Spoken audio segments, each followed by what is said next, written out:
Hi, everyone. I'm Vladimir Dutier. We are watching all the news happening in the United States and around the world, and all eyes right now are on Wall Street, where stocks are down sharply once again after the market open. It could be the third straight day of major losses after President Trump announced sweeping tariffs last week. I want to get straight to the news and bring in CBS News Money Watch correspondent Kelly O'Grady, who's joining me live right now from the floor of the New York Stock Exchange. Kelly, looking like this morning is going to be another rough one on the street. What are you hearing from traders? It is, Vlad. We all lined up to get into the NYSE this morning, and I was just talking to a few investors in line, and the feeling was very much anxious. Not that things are falling off a cliff and that we can't rebound. There was still a little bit of hope amongst folks, but certainly beaten down. And you can see that in how the international markets reacted this morning. You see it in the market right now. And something that I know you and I have talked a lot about before is something we like to call the fear index. The volatility index, the VIX, that actually just hit above 50. Last time I was just looking down at my phone, it dipped below that. But basically what that means is investors expect there to be a lot of uncertainty and volatility over the next 30 days. So Vlad, yes, a lot of fear about today, but a lot of fear about the next month as well. That's an important number there, Kelly. Of course, the VIX measures volatility in the stock market, and it gives you a sense of how worried investors are, not just about the market, but also a possible recession, which now economists, as you know, and even some prominent bankers are suggesting there's a 50% chance that the United States enters into a recession. Meanwhile, this morning, the president of the United States says on social media, quote, there is no inflation. But as we just pointed out, folks like Jamie Dimon are saying that the tariffs will likely lead to inflation. So help us break down the reality here. So the reality is there is inflation. You know, the president saying that there's no inflation, that's simply not true, or potentially, you know, a misturn of phrase. I think what he's referencing is that the last consumer price index reading about a month ago, which was the first under his term, actually saw inflation cooling. That just means that prices are still rising, just slower than they were before. We're going to get another read this Wednesday, so we'll kind of see if that trend continues or we're seeing that tick back up. But really what you are having analysts, CEOs like Jamie Dimon talk about is what could happen, the what if. And that is really what investors are trading on, that sure, the economic data does not say we are in a recession. And in fact, I mean, we got a great jobs report on Friday.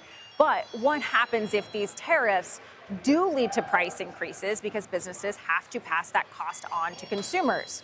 Does consumer spending slow down? Does that weaken the economy? So both things can be true at the same time, but really what you're hearing from folks like Jamie Dimon is the future versus what's happening right now.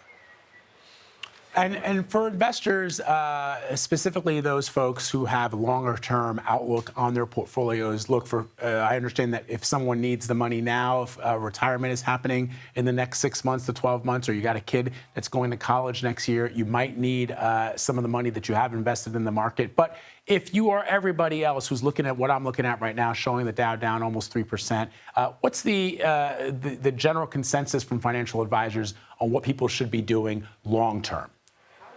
So I spoke to a number of folks this week, and they are saying if you don't need the money right now, hold. Don't look at your portfolio. Just remember the pandemic. We saw big market routes, and then we came back within a few years to record highs. So these swings happen, but this is also a good time to talk to your financial advisor, because maybe you want to move some of your money around to more stable returns, like a money market fund. There are different things, if you don't feel comfortable with this level of volatility, that you can rebalance your portfolio. But even if you are going into retirement this year, you're likely not going to be accessing all of those assets all at once. So there's also a little bit of time for things to come back before you might need that a few years down the line. You know, although, Kelly, as you are on the floor of the exchange right now, and I'm just so curious to know what people who've been in this game for a long time are thinking about, because you pointed out the COVID pandemic. I was a young Wall Streeter in the early 90s. I watched the Asian crisis hit. I watched the tech bubble burst in 2000, and of course the housing crisis in 2008. And in each of those instances, there were a lot of different market forces that led to the cratering of the stock market, and in some cases a recession. Here, it's just one guy. It's the president of the United States. This is all self-inflicted. So I would love to be where you are today, just getting a sense from these folks as to what they think about something that is happening based on the moves of just one single individual, not a bunch of different forces and things that are unpredictable like a global pandemic. It's a good point, and it's certainly something I'm going to ask people here today. So I'll report back on what they say. But that is fair. This is one person, country policy versus something like a COVID. Yeah. All right. Kelly O'Grady for us. Thank you very much. For more fallout now overseas, I want to bring in CBS News foreign correspondent Ramy Inocencio, who's joining us now from the UK. So what are you hearing on your side of the pond, Ramy? Hey, Vlad. Yeah, well, just like the sell-off that you're seeing in the United States, it's a three-day sell-off around the world. The superlatives here keep rolling, and they are all continuing to be negative. Kelly just now talked about how stocks fell the most since COVID, but Asian markets, they fell the most now since the 2008 great financial crisis that you just spoke about yourself there. If we flip up the boards, we can see how Asian markets did. They are now closed. The Nikkei hit an 18-month low, down nearly 8%. That is now in a bear market. What does that mean? That means it's lost 20% since its most recent high. In fact, earlier trading, it had to be suspended because there were just so many investors, or I would say people pulling their money out, not investing in, but pulling their money out, that they actually had to stop the exchange. Also, the Hang Seng, look at that, down more than 13%. That is its worst fall since 1997, and that is a pivotal year because that was the year that Hong Kong returned to China with fears very, very prescient about the Communist Party there. Trading was described as indiscriminate, but not just because of Trump's tariffs, but because of Beijing's retaliatory tariffs of 34%. We also see on the board here the SSE composite, that's a Shanghai composite there, down 7.34%. Taiwan's TAIEX there, 9.7%. I mean, this is just bad to worse. Taiwan's TAIEX had its worst fall ever. That is now also in a bear market. Taiwan, we know, is hit with a 32% tariff. And Taiwan, you remember, is also a very tech-heavy. So there is a lot of impact here with regard to the tariffs that that Trump is trying to put on U.S., Hong Kong, as well as Taiwan for Greater China. Right now, UK and European markets still have about an hour or two to go before the close. Some good news, though, is that they are off the lows of the day that we're seeing here, but still down 4 or 5%. Apparently, traders think that the Fed will cut interest rates more and faster to boost consumption and growth. But in all my time covering these financial markets, the question now that I'm wondering is whether it will be enough, and many will say that it will not be enough. You talked earlier about the chance of a recession being forecast in the U.S. And the world, and there's the fear there. Kelly talked about the volatility of the VIX index. That is the mood, not just in the U.S., but around the world. And for now, there is no end in sight until and unless President Trump changes his tune. And so far, he's holding firm. Ramy Inocencio for us. Thank you, Ramy. Despite the market turmoil and recession fears, the White House is continuing to defend their tariff policy. U.S. Secretary of Commerce Howard Lutnick doubled down on Face the Nation yesterday and said those tariffs are not going anywhere. There's no postponing. They are definitely going to stay in place for days and weeks. That is sort of obvious. The president needs to reset global trade. Everybody has a trade surplus, and we have a trade deficit. We are paying away our future and our lives. The countries of the world are ripping us off, and it's got to end. The president has made it crystal clear. This is the policy we are going to protect. The factories that come build in America, we are going to protect them. I want to bring in CBS News Congressional correspondent Caitlin Huey-Burns, who's joining me now from the White House to talk more. Caitlin, I mean, we've had it reported that 50 representatives of various countries have reached out to the White House to engage on the issue of these tariffs. But as far as you know, the president hasn't met or taken any phone calls or no readouts in signaling any kind of discussion that he's having with some of these leaders. In fact, as Ramy just reported, we know that EU officials are getting ready this week to vote in a list of retaliatory tariffs against the United States. In other words, just like China, they're calling his bluff.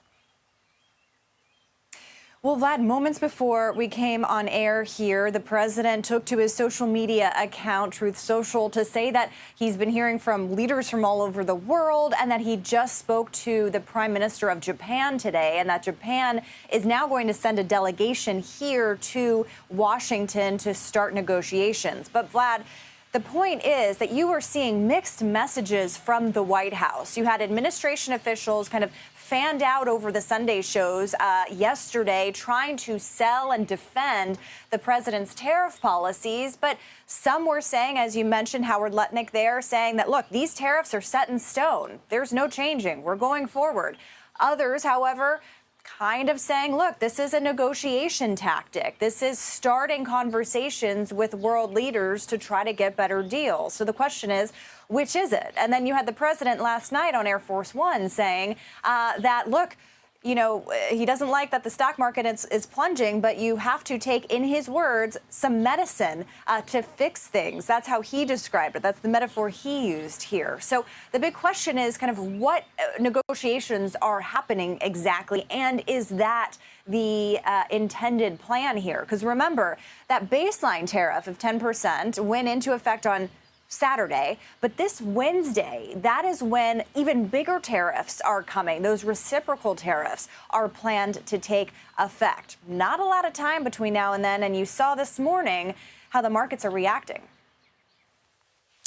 Yeah, markets are still extremely volatile, Caitlin, as you know. And so the question, of course, becomes, and this is something that I've been thinking about in talking to some of my friends who are on the street, on Wall Street, which is even if some of these countries make concessions based on what the president is suggesting, whether it's helping in his immigration battle, whether it's stopping the flow of illicit drugs, as he's indicated he wants Canada to do, the question, of course, becomes, will that be enough to ease fears? Because the reason the market is volatile is not just because of these tariffs. It's because the market, if there's one thing the stock market hates, it's uncertainty.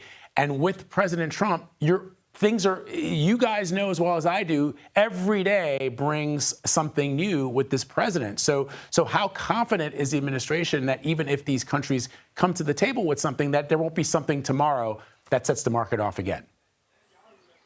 Yeah, and Vlad, I mean, you covered the markets for a while in your previous reporting career, so you know this well. You know, what's fascinating here is I keep thinking about this idea that Donald Trump has been talking about tariffs since before I was born, right? He has been talking about this for nearly 4 decades. And he talked about it nearly every day on the campaign trail. He said tariff was his most favorite word in the dictionary. He has made clear that he was going to do this. But you had lawmakers on Capitol Hill, those in the markets, not quite sure what exactly that would look like. So on one hand, while he's been threatening the use of tariffs for a long time, and he used them in his first administration, there wasn't necessarily a plan to ease those concerns when it comes to investors in the marketplace. Because you mentioned uncertainty, the idea of, okay, these tariffs are going to go in place. Do we have clear investments here in the United States to make up for that? Because this has been the principle from this administration that the whole point of this is to get a fairer deal for the U.S., to get a fairer deal for workers, and have more investment here, make things here. Well, it's very hard to make plans for investments with this kind of uncertainty. So that remains an open question. We'll see what the White House says. All right, Caitlin Hughes-Burns reporting from the White House for us this morning. Thank you very much. Let's show the big board now, which is up about 0.5%. And this just means that things remain volatile. We'll probably see the market have these kinds of swings over the course of the next couple of hours, even over the course of the next couple of days. So obviously, we're going to keep an eye on the stock market and on what's happening outside of the United States in some foreign markets, and of course, bring you updates as warranted. Meanwhile, a federal judge has given the Trump administration until 11:59 p.m. tonight to bring a Maryland man back to the United States after mistakenly deporting him. Kilmar Abrego Garcia has been in prison in El Salvador since last month, despite a court ruling protecting him from deportation. Let's bring in CBS News Department of Justice reporter Jake Rosen. Jake, so what happens if Abrego Garcia is not returned to the United States based on what the judge has ordered? Well, we'll have to see, Vlad, but as of right now, there's no indication from the White House or the Justice Department that they're planning on returning Mr. Abrego Garcia to the United States. In court filings over the weekend, the government said that they had no way to bring him back because he is in that CCOT, that maximum security prison in El Salvador. However, we do know from other court cases there have been at least 8 or 9 people who have been brought back from Salvadoran custody. The United States government has also said that these people are no longer in American custody. They're in Salvadoran custody, despite the fact that, according to court documents and public record, we know that there's some kind of deal involving financial payment from the United States to the Salvadoran government to hold these people there. We also know that the Department of Justice has doubled down on their argument, firing, or I should say, putting a Department of Justice attorney on administrative leave who argued this case on Friday in front of a district court in Maryland. This attorney sided and at least was sympathetic with the fact that this deportation should not have happened. He said that the facts of the case are true. He should have never been brought to El Salvador. And because of that, and basically punting in court, saying that the attorneys representing Mr. Abrego Garcia are right, that the deportation of him to El Salvador was wholly unlawful. So certainly more to come today. We'll see whether there's some kind of ruling in an appeals court. The Department of Justice has asked a Fourth Circuit appeals court to either hear an argument or fully block this judge's order. And as you indicated, CBS News is learning about another man who was taken to an El Salvadoran prison in the middle of seeking U.S. asylum. What do you know about him? This was another man who was taken on a series of flights on March 15th. The same series of flights that Mr. Abrego Garcia was taken, the same series of flights that are at the center of this Venezuelan migrant case in front of Judge Boasberg here in D.C., where he ordered these planes to be turned around. It's a man named Andre Hernandez Romero, who is a gay makeup artist who came to the United States to seek asylum from potential persecution because of his sexual identity. He came here and actually had some initial immigration proceedings in which in an immigration court said that they believed that there were reasons that he should be fearful of his safety if he were to have remained there in Venezuela. He was part of that, and the government claimed in court filings that because of tattoos of a crown and other things in his social media portfolio, that they believed he was a gang member. There's no evidence of that. All right, Jake Rosen for us, reporting from Washington. Jake, thank you. More than 1,000 protests were held across 50 states this weekend, rallying against the Trump administration, but they weren't just in liberal cities. We're going to break it down for you next. You're streaming CBS News 24/7. South and Midwest are bracing for more torrential rain after a deadly storm system tore through the area, killing at least 20 people. Flood risks remain high from Texas to Kentucky, which have already been waterlogged by days of rain. CBS News correspondent Dave Malkoff is live from Pocahontas, Arkansas. We're standing here on the banks of the Black River here in Pocahontas, Arkansas, but let me show you exactly where the Black River should be. You see that tree line back there? That is basically the bank of the Black River. All of the stuff in front of it, all this moving water, that's all flood water. And that's why we were with a team yesterday from Nebraska Task Force 1. They were a team of 45 people that came 8 hours from home to here in Pocahontas to stage and help the Pocahontas Fire Department and the Sheriff's Department in any kind of rescues that they would need. Yesterday, we were out on a boat with them and we went out to see a levee. There is a levee that protects the area that is underwater right now from some residents who live on the other side of that levee. They wanted to make sure that that was intact. They have engineers with them, the same kind of engineers that would look at levees from the Army Corps of Engineers, and they went over there and just plotted it out to make sure that the levee was okay. Then we got a call from the Sheriff's Department to check out a house that was underwater, but that house was cleared.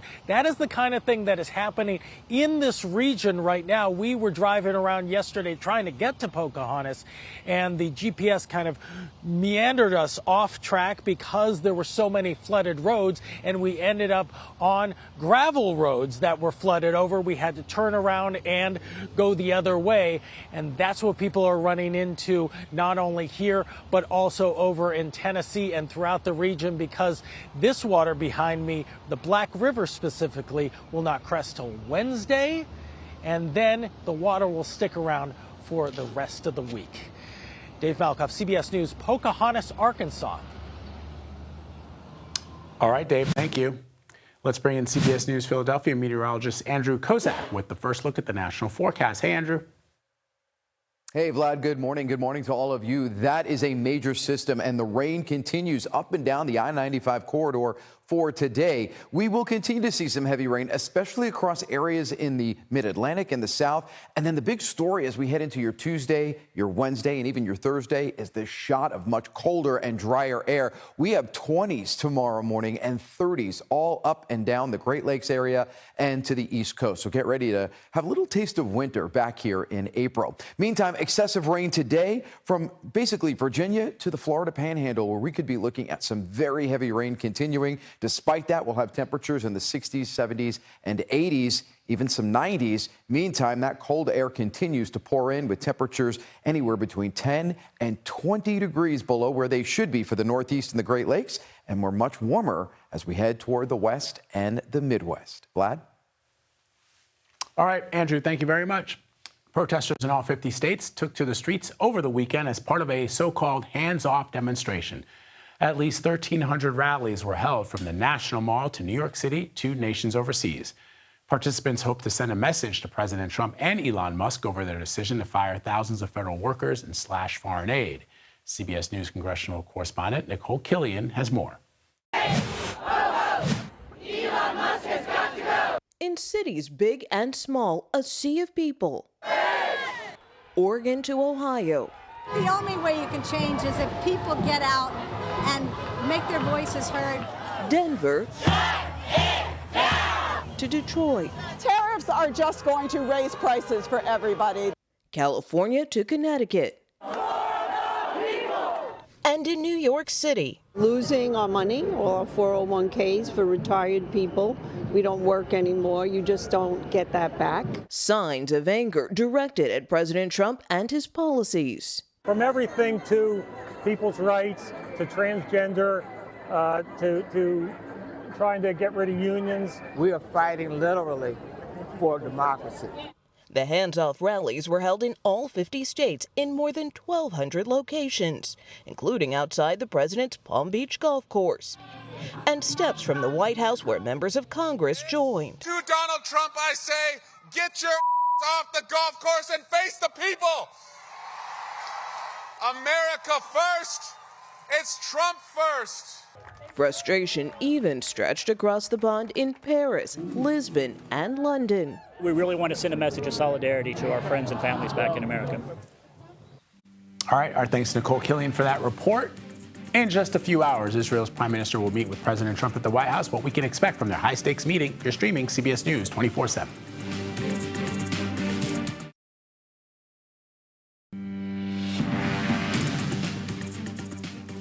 Here's a look at some of the top stories we're following. An 8-year-old girl is now the second child in Texas to die from a measles-related illness.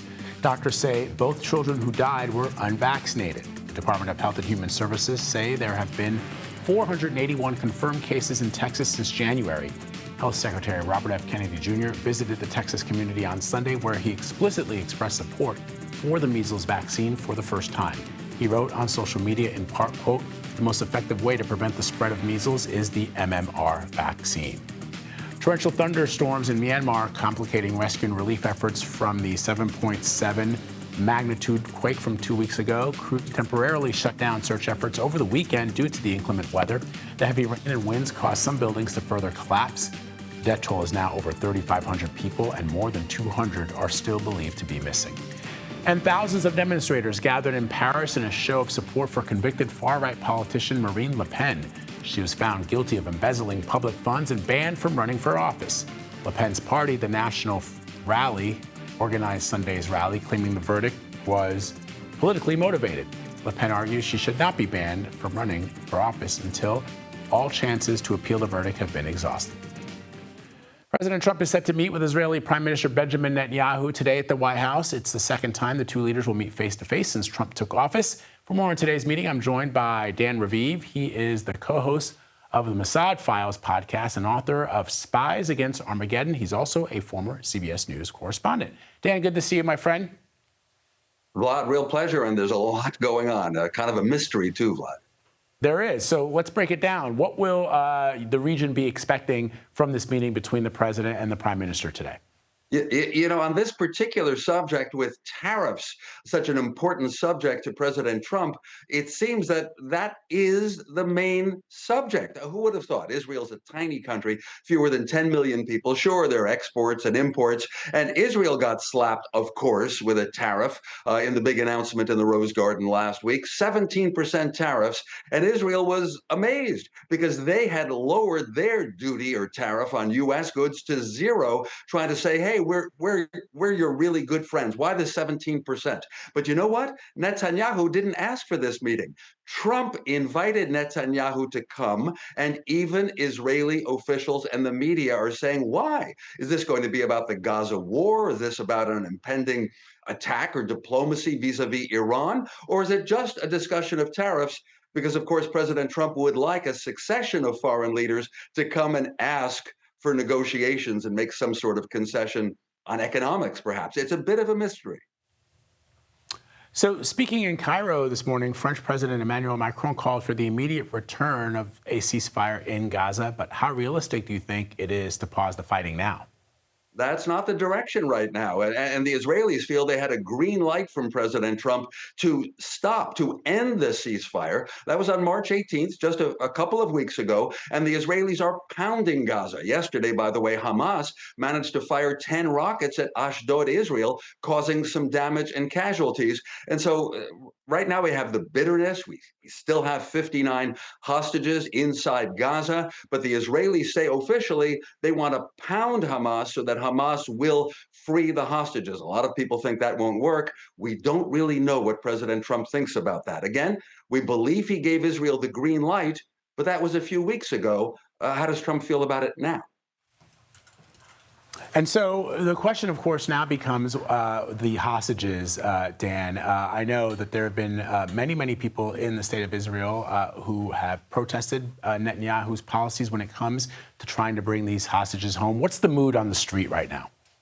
Well, Israelis, frankly, are divided. I'm listening to the media all the time over there, and there are two very big factions. You know, it's almost like Trump's America, Bibi Netanyahu's Israel. He has his supporters who believe that if he wanted to pound Hamas and Gaza some more, he probably was right. It's the only way to get hostages out. It's the only way to get rid of Hamas as the extremist, as they say, terrorist government that existed in Gaza. And then there are the opponents, including hostage families, who say that's the main focus. Make a deal with Hamas, get the hostages out, then you can do what you want. It's very important what America thinks. America is the supplier of weapons to Israel. And again, a bit of a mystery. There's that word again. We're not sure what Donald Trump will want. I'm sure Netanyahu will hear. Hopefully we'll have a news conference or something so we'll understand better this afternoon.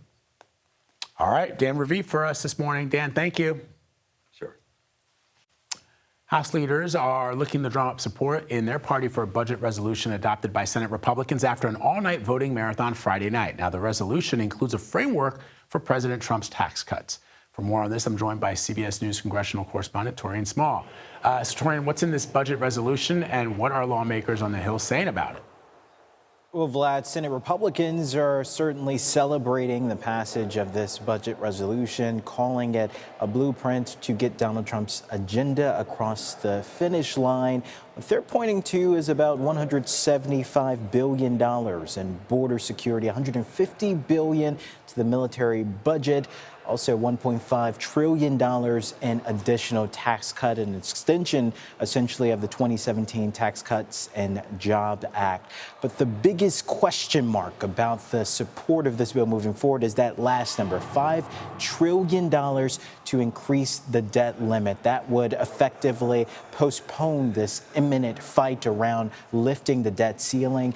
And this is something that Republicans are looking to do sooner than later to avoid that issue. We have Senator Barrasso talking about it. Take a listen. They all agree with what we want to do, which is unleash American energy to get energy prices down for people. They all agree that we ought to make sure that we don't have these $4 trillion tax increases. They all want to make sure we secure the border. So all of the parts of what we have here are part of what we want to have done. Now, I'm the whip. My job is to count votes. We need 51 in the Senate. They need 218 in the House. We have to iron out the differences. We're committed to getting it done.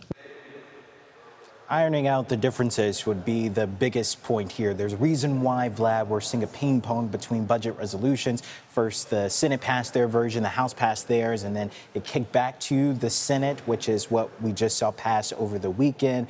But ultimately, though, will he have support? Will these Senate Republicans have support for this measure in the House is what we're tracking. All right, Torian, thank you very much, my friend. Appreciate it. What do we do? The Tufts University student detained by ICE officials after expressing support for Palestinians has been spared deportation, at least for now. But as a judge moves her case to a different state, we're learning other students nationwide are also at risk of losing their visas. I want to bring in CBS News legal reporter Katrina Kaufman, who's joining me now in studio to talk about this. So, Katrina, what is the significance of this judge's order? The Tufts case? Yeah. So the judge in Massachusetts decided that that case should be moved to Vermont. But Vlad, it's now up to the judges will get assigned to in Vermont to decide what's next. Whether they think Vermont is the right forum for this case, the government is going to continue to try to get this case moved to Louisiana, as they have been doing with multiple of these student visa cases. But once it can move forward, this is where they'll hear about her habeas petition. That's her effort to be released from detention. So there are a number of students whose visas are in jeopardy simply because they are expressing their First Amendment right. When will we see challenges that take these cases beyond just the state and local courts? I mean, this is a great question, Vlad, and this is something that is not normally done. I mean, schools are discovering that many of their students have had their visas revoked, and they're saying that they're doing this just by going through their records. So Harvard, Stanford, Berkeley, all across the country, they're seeing this happen. This is something that would normally take place in an immigration court, and usually there aren't a lot of grounds for these students to contest their visas being revoked. But what's happening now is so unusual, and a lot of immigration lawyers say unprecedented, because usually a visa is taken away because someone has violated the terms. You know, they're at a school, they're not in good academic standing. They've committed a crime. There's an actual basis here. But these schools are saying they don't know why these visas are being revoked. And not all of them even seem to be based on speech, as we've seen with Mahmoud Khalil and Ostrick, the student from Tufts. So the other question is, what is the standard? In other words, we've seen reports of ICE officials looking at people's social media, and then we've seen others where, perhaps they were detained at a protest, in other words, physically detained by protests. It seems like the spectrum is incredibly wide as to what could put you in legal jeopardy. I think the question, as we were just saying, people don't even know the bases that these are being revoked on. In some cases, Mahmoud Khalil, he was viewed as a leader of the pro-Palestine movement at Columbia. So they're saying that's the basis. With the student from Tufts, she was a co-author on an op-ed, but the school has come out in support of her. They say that op-ed did not violate their terms as a school. They want her back as a student. Many of these other students, we have no idea why. It's fascinating. Katrina, always great to have you in studio to help us understand what's going on. Thank you very much. Appreciate it. All right, U.S. oil prices are plummeting in response to President Trump's sweeping tariffs. We'll explain why and the impact that it could have on your wallet. You're streaming CBS News 24/7.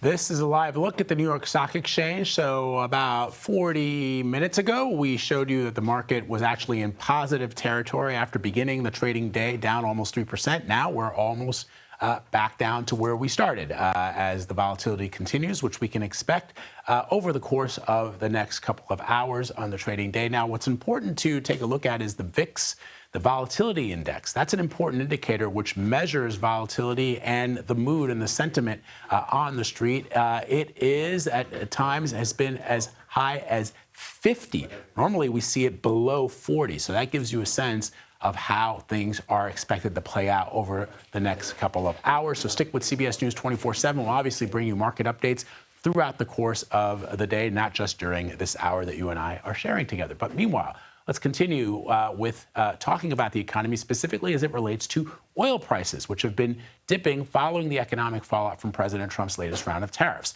Falling prices will change prices at the pump, but it could also put a squeeze on U.S. oil production and jobs. So I want to bring in Halima Croft, who is the global head of commodity strategy at RBC Capital Markets, to break it all down for us. Always great to see you. So let's talk about these prices. That they're coming down, but that could translate into lower gas prices. That's a possibility. But it's not good news for consumers as well, even if you don't own a car. Explain that. Well, certainly lower, gasoline prices is good for the consumer, but you have to ask why prices are coming down. And prices are coming down because there's a fear of a massive recession and concerns about the demand impact of a trade war. So this is not because of healthy economic indicators that prices are coming down. Also, at the same time, you have the OPEC countries saying that come May, they may be bringing more production on the market. So we are concerned about an oversupplied market at this time. So yes, for the U.S. consumer, you could be potentially paying in the $2 range for gasoline prices if it continues at this level trend. But the other important factor is U.S. energy companies are going to struggle in this price environment. And President Trump has talked a lot about unleashing U.S. production. And certainly for the all-important U.S. shale producers, these are not prices that make it economic to continue drilling at these levels. So despite the outlook, OPEC is increasing production. How could that impact prices? It's sort of similar to what we saw in March of 2020. Remember, we were very concerned about the COVID pandemic. It was the early days. It would turn out to be the biggest demand collapse in history. And at the same time, you had Russia and Saudi go into a price war and put more oil on the market. This time, we don't have a full-on price war, but OPEC has said we have several countries that are not abiding by their production quotas. If they don't get their act together, we will be bringing forward more production come May. So kind of a warning to countries that they have to get their act together.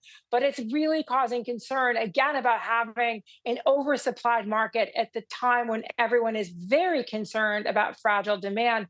And people are watching very closely the tariff impact on China. China is the driver of oil demand growth. So really, people will be focused on, is this trade war going to lead to a serious contraction in demand in the all-important Chinese market?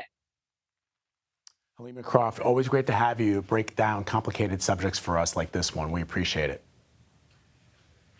Thank you. All right, we're keeping an eye on the weather now and more torrential rain moving across the country. Let's bring back CBS News Philadelphia meteorologist Andrew Kosak with another look at the national forecast. Hey, Andrew. Hey, Vlad, and we have some updated totals, too, some really impressive numbers. All of the heavy rain that was across areas like Kentucky, the Ohio Valley, it is now moving across the I-95 corridor.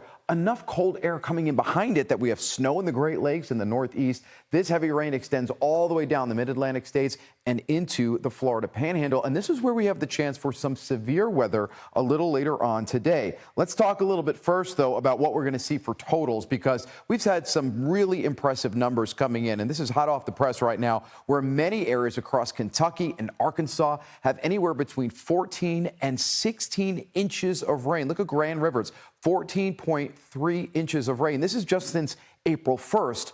And today's the 7th, so we're not even fully a week in. Over 15.5 inches for Benton, Kentucky. Hickory looking at 15.55. All of that rain moving across the East Coast. And while we will have the chance for some heavy rain and severe weather from Florida, Georgia, the Carolinas today, it does look like the better chance for tornadoes will be across South Carolina, Georgia, and the Florida Panhandle. Here, along with some very heavy rain, is going to be our main concern. And this will be after the hours of about 3 to 4 o'clock. All the way through the evening hours. Damaging wind is also going to be a possibility in this area as those lines of storms move in. Behind that, we have some much colder weather today and into your Tuesday. Temperatures in the 40s and 50s across the Northeast. Vlad?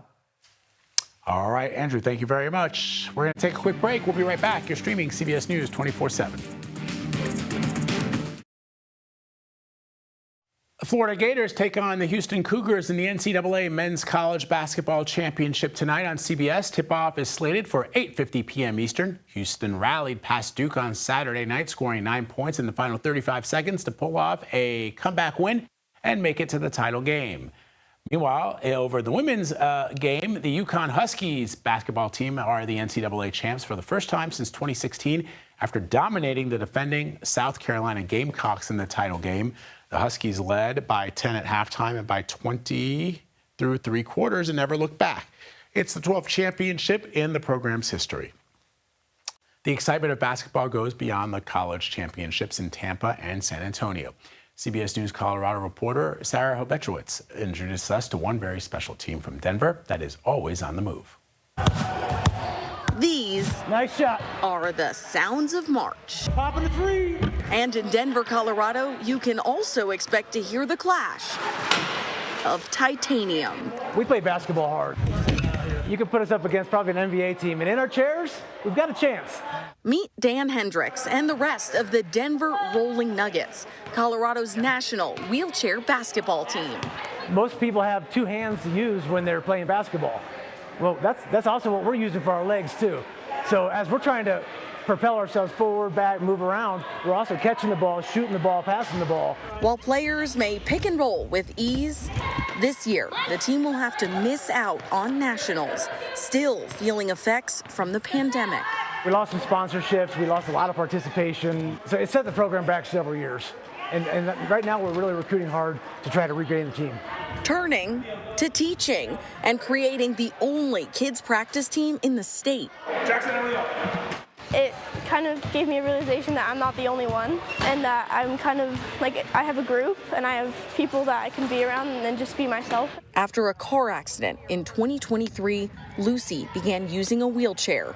She found the Nuggets a few months later and never stopped moving. They didn't really know what lie ahead for me and if I was ever going to be able to play on the playground with them. But I think after I found a basketball team and other sports that I really love, I was kind of like, okay, I'm okay. I can still do all these things. Switch it. Watch out, go. And I know there's a lot more adults, children out there with disabilities that could benefit from playing sports. We want to bring the whole community together. And you can still count on Lucy for that Cinderella story. I'm like, okay, ready for the Paralympics or something. Let's do this. Sarah Horbakowitz, CBS News, Denver. Cinderella story. The NHL record held by the great one, Wayne Gretzky, for the last 31 years has now been broken. Washington Capitals star Alex Ovechkin scored his 895th career goal yesterday against the New York Islanders to pass Gretzky as the top goal scorer of all time. The game was paused to honor the milestone, and Ovechkin thanked his teammates over the years for helping him achieve the record. Now, second place Gretzky, who was actually at the game, says he's happy for him and understood the pressure that he was under. Ovechkin has a year left on his contract, so reaching over 900 goals is possible. Let's bring in CBS News Philadelphia meteorologist Andrew Kozak with the last look at the national forecast. Hey, Andrew.